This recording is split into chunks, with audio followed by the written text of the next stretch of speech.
Assalamualaikum warahmatullahi wabarakatuh. Saya, Okta Aulia Francisca dengan NIM 06021182328004, Fakultas Keguruan dan Ilmu Pendidikan, Program Studi Pendidikan Bahasa dan Sastra Indonesia, Angkatan 2023, Universitas Sriwijaya. Pada kesempatan ini, saya akan mempresentasikan hasil analisis buku teks bahasa Indonesia. Sebagai langkah awal, izinkan saya membacakan identitas buku yang menjadi objek analisis saya. Judul buku, Bahasa Indonesia. Penulis, Eva Y. Nukman, Anna Faridah, dan Helva Nurhidayah. Penelaah, Titi Harisyanti dan Mukjizah. Penerbit, Pusat Perbukuan Badan Standar, Kurikulum dan Asesmen Pendidikan Kementerian Pendidikan, Kebudayaan, Riset, dan Teknologi. Halaman 194 halaman, ukuran buku 17,6 kali 25 cm. Dalam menganalisis buku ini, saya mengacu pada teori penilaian buku teks dari Badan Standar Nasional Pendidikan atau BSNP. Ada 4 komponen utama yang menjadi acuan penilaian, yaitu yang pertama kelayakan isi, yang kedua kebahasaan, yang ketiga kelayakan penyajian, dan yang keempat kegrafikan. Namun, pada analisis ini, saya hanya fokus pada 2 komponen, yaitu kelayakan isi dan kelayakan penyajian. Dalam teori BSNP, kelayakan isi mencakup yang pertama kelengkapan materi, yang kedua keluasan materi, yang ketiga kedalaman materi, keempat kesesuaian konsep dan teori, kelima pemilihan contoh, keenam pemilihan wacana, teks, dan gambar, ketujuh pelatihan, penugasan, dan penilaian, kedelapan kesesuaian dengan iptek, kesembilan kesesuaian fitur, contoh, dan rujukan, kesepuluh pengembangan wawasan umum, dan yang terakhir tidak mengandung unsur sara, haki, dan pornografi. Lalu pada kelayakan penyajian meliputi yang pertama sistematika penyajian, yang kedua keruntuhan penyajian, yang ketiga keseimbangan antar bab, yang keempat berpusat pada siswa, yang kelima pengembangan keterampilan proses, yang keenam memperhatikan aspek keselamatan kerja, yang ketujuh bagian pendahuluan, kedelapan bagian isi, dan yang terakhir bagian penutup. Instrumen penilaian analisis ini saya menggunakan 2 jenis utama, yaitu pedoman analisis dan kuesioner. Penelitian ini memanfaatkan angket tertutup dengan skala linier sebagai instrumen penilaian untuk mengumpulkan data dari para siswa yang menggunakan buku teks tersebut. Lalu hasil dan pembahasan kelayakan isi. Yang pertama, kelengkapan materi.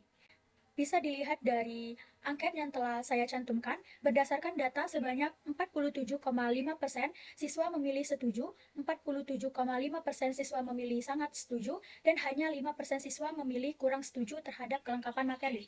Hal ini menunjukkan bahwa buku teks ini secara umum dianggap lengkap oleh mayoritas siswa dengan sebagian besar memberikan penilaian positif.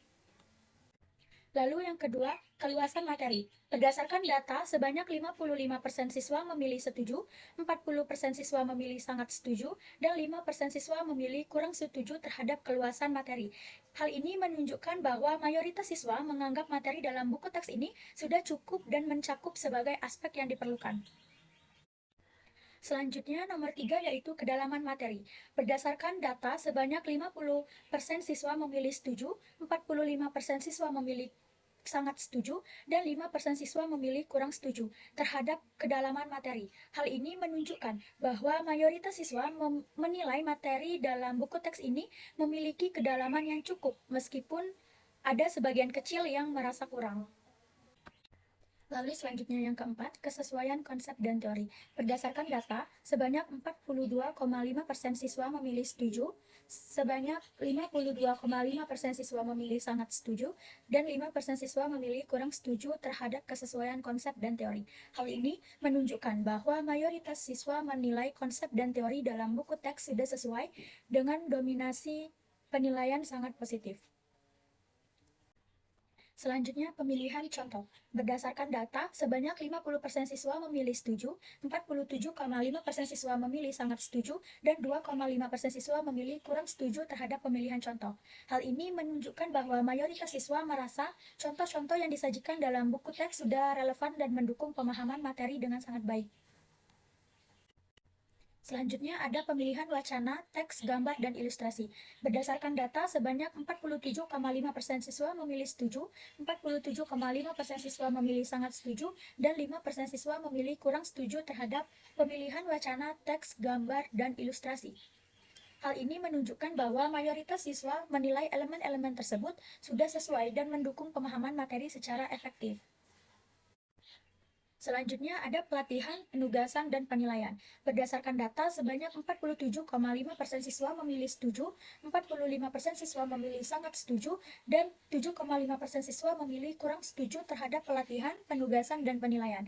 Hal ini menunjukkan bahwa sebagian besar siswa merasa elemen-elemen tersebut mendukung pemahaman materi, meskipun ada sedikit yang merasa kurang sesuai.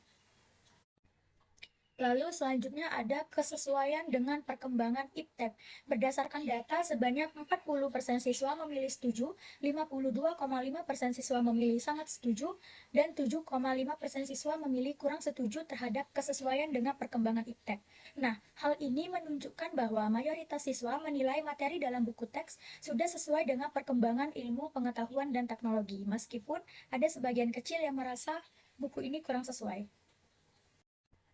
Selanjutnya ada kesesuaian fitur contoh dan rujukan. Berdasarkan data, sebanyak 60% siswa memilih setuju dan 40% siswa memilih sangat setuju terhadap kesesuaian fitur contoh dan rujukan. Hal ini menunjukkan bahwa mayoritas siswa menilai fitur contoh dan rujukan yang ada dalam buku teks ini sangat mendukung pemahaman materi dengan sangat baik. Lalu yang ke-10 ada pengembangan wawasan umum. Berdasarkan data, sebanyak 50% siswa memilih setuju, 42,5% siswa memilih sangat setuju, dan 7,5% siswa memilih kurang setuju terhadap pengembangan wawasan umum. Hal ini menunjukkan bahwa mayoritas siswa merasa buku teks ini cukup memberikan wawasan umum yang relevan, meskipun ada sebagian kecil yang merasa kurang. Jadi buku ini dinilai cukup untuk memberikan wawasan umum bagi peserta-peserta didik yang menggunakan buku teks tersebut.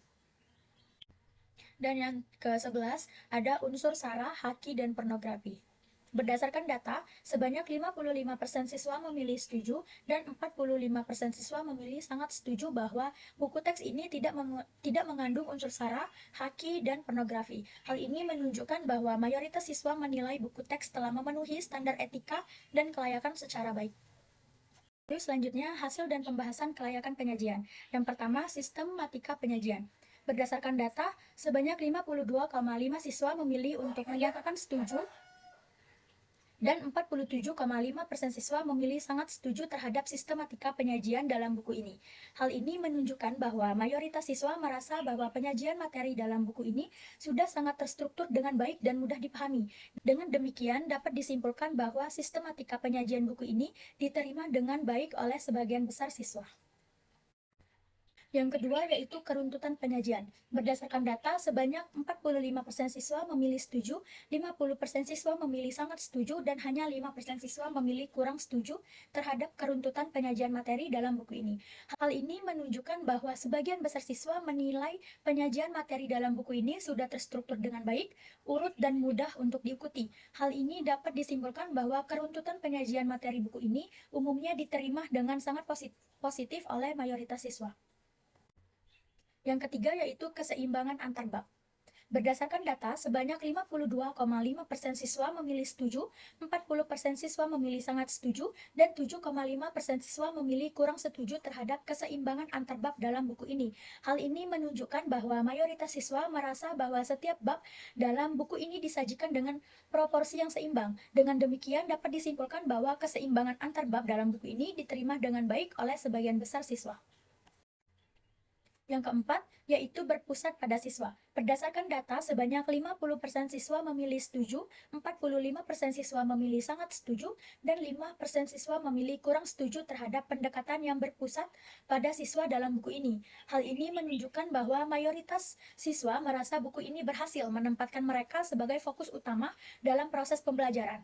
Nah, dengan demikian dapat disimpulkan bahwa buku ini secara umum diterima dengan baik oleh siswa dalam hal pendekatannya yang berpusat kepada mereka, peserta didik.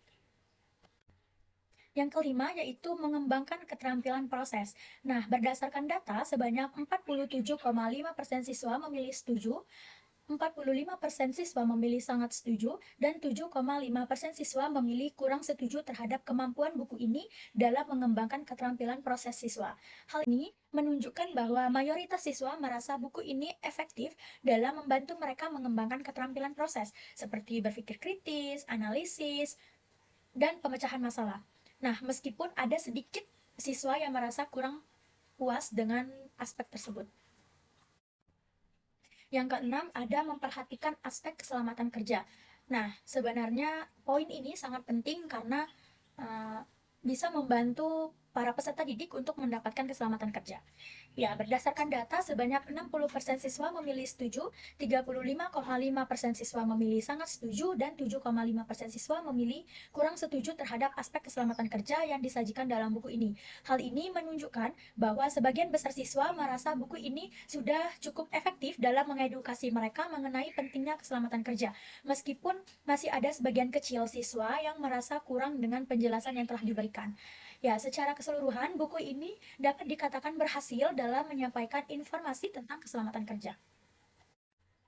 Selanjutnya ada bagian pendahuluan. Berdasarkan data, sebanyak 55% siswa memilih setuju dan 45% siswa memilih sangat setuju terhadap bagian pendahuluan dalam buku ini. Hal ini menunjukkan bahwa sebagian besar siswa merasa pendahuluan buku ini berhasil memberikan gambaran yang jelas dan relevan mengenai topik yang akan dibahas. Dapat disimpulkan bahwa bagian pendahuluan buku ini diterima dengan baik oleh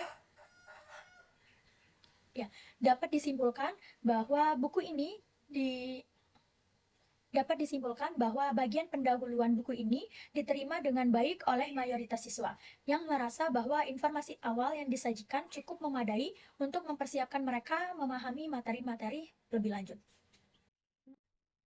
Selanjutnya yaitu bagian isi. Berdasarkan data, sebanyak 55% siswa memilih setuju, 40% siswa memilih sangat setuju, dan 5% siswa memilih kurang setuju terhadap bagian isi dalam buku ini. Hal ini menunjukkan bahwa sebagian besar siswa merasa bahwa materi yang disajikan dalam bagian isi buku ini sudah sangat sesuai dengan kebutuhan mereka dan mudah dipahami. Nah, meskipun ada sedikit siswa yang merasa kurang, tetapi mayoritas siswa yang memberikan penilaian positif menunjukkan bahwa bagian isi buku ini umumnya efektif dalam menyampaikan informasi yang relevan dan bermanfaat. Dan yang terakhir yaitu bagian penutup. Berdasarkan data, sebanyak 55% siswa memilih setuju, 40% siswa memilih sangat setuju, dan 5% siswa memilih kurang setuju terhadap bagian penutup dalam buku ini. Nah, hal ini menunjukkan bahwa sebagian besar siswa merasa bagian penutup buku ini berhasil memberikan rangkuman yang sudah sangat jelas dan menyimpulkan materi dengan baik. Meskipun ada sebagian kecil siswa yang merasa kurang, tetapi dengan mayoritas siswa yang memberikan penilaian positif tadi, menunjukkan bahwa bagian penutup buku ini cukup efektif dalam memberikan kesimpulan. Jadi dapat disimpulkan bahwa berdasarkan analisis yang telah saya lakukan menggunakan teori penilaian buku teks dari BSNP, dapat disimpulkan bahwa buku Bahasa Indonesia untuk SMP atau MTS kelas 9 ini sudah layak untuk dipublikasikan dan digunakan sebagai bahan ajar.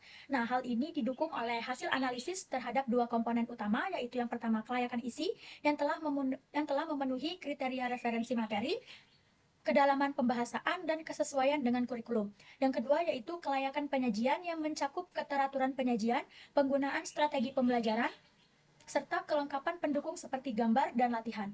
Berdasarkan persentase penilaian yang telah saya paparkan sebelumnya, buku ini memperoleh skor yang menunjukkan bahwa kualitasnya memenuhi standar kelayakan. Dengan demikian, buku ini dapat membantu siswa dan guru dalam proses pembelajaran.